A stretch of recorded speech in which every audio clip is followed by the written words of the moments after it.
ಶ್ರೀದೇವಿ ಮಹಾತ್ಮೆ 11ನೆಯ ಅಧ್ಯಾಯ. ಧೂಮ್ರಲೋಚನ ವಧೆ.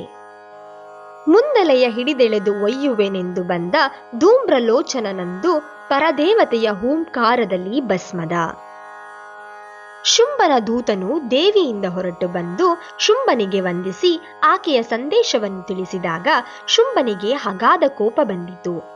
ಧೂಮ್ರಲೋಚನ, ಈಗಲೇ ಆ ಸ್ತ್ರೀಯನ್ನು ಹಿಡಿದೆಳೆದುತಾ ಎಂದು ಆಜ್ಞಾಪಿಸಿ ಸೈನ್ಯದೊಡನೆ ಕಳುಹಿಸಿದನು. ಧೂಮ್ರಲೋಚನನು 100 ಸೈನಿಕರೊಡನೆ ಹಿಮಾಚಲದ ಕಡೆಗೆ ಹೊರಟನು. ದೇವಿಯ ಬಳಿ ಹೋಗಿ, ನಾನು ಧೂಮ್ರಲೋಚನ, ಸೈನ್ಯ ಸಹಿತನಾಗಿ ಬಂದಿರುವೆ. ಒಳ್ಳೆಯ ಮಾತಿನಿಂದ ನನ್ನೊಡನೆ ಬಂದರೆ ಸರಿ, ಇಲ್ಲದಿದ್ದರೆ ಎಳೆದು ತರಲು ಶುಂಭರಾಜನ ಆಜ್ಞೆ ಇದೆ ಎಂದು ಧೂಮ್ರಲೋಚನನು ನುಡಿದನು. ದೇವಿಯು ಈ ಮಾತನ್ನು ಕೇಳಿ ಕ್ರೋಧದಿಂದ ಹೂಂಕರಿಸಿದಳು. ಆಕೆಯ ಹೂಂಕಾರವೇ ಧೂಮ್ರಲೋಚನನನ್ನು ಸುಟ್ಟು ಬೂದಿ ಮಾಡಿತು. ತಮ್ಮ ನಾಯಕನು ಸುಟ್ಟು ಬೂದಿಯಾದುದನ್ನು ಕಂಡು ಅವನ ಸೈನಿಕರೆಲ್ಲ ದೇವಿಯನ್ನು ಮುತ್ತಿಗೆ ಹಾಕಿದರು. ಜಗನ್ಮಾತೆಯಾದ ಪರದೇವಿಯು ಎಲ್ಲಾ ಶಸ್ತ್ರಗಳನ್ನು ಕಡಿದು ಹಾಕಿ ಖಡ್ಗದಿಂದ ತುಂಡರಿಸಿ ಧೂಮ್ರಲೋಚನನ ಸೈನ್ಯವನ್ನು ನಾಶಪಡಿಸಿದಳು.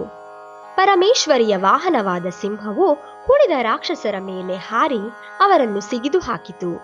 ಕೆಲವರು ದೇವಿಯಿಂದಲೂ ಉಳಿದವರು ಸಿಂಹದಿಂದಲೂ ಹತರಾದರು.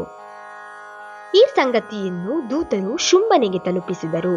ಶುಂಭನು ಮತ್ತಷ್ಟು ಕೋಪದಿಂದ ತನ್ನ ಆಪ್ತರು ವೀರರೂ ಆದ ಚಂಡಮುಂಡರೆಂಬ ದೈತ್ಯರನ್ನು ದೇವಿಯನ್ನು ಹಿಡಿದು ತರಲು ಹಾಗೂ ಆಕೆಯ ವಾಹನವನ್ನು ಸಂಹರಿಸಿರೆಂದು ಕಳುಹಿಸಿದನೆಂಬಲ್ಲಿಗೆ ಶ್ರೀದೇವಿ ಮಹಾತ್ಮೆಯಲ್ಲಿ ಧೂಮ್ರಲೋಚನ ವಧೆ ಎಂಬ 11ನೆಯ ಅಧ್ಯಾಯವು ಮುಗಿಯಿತು.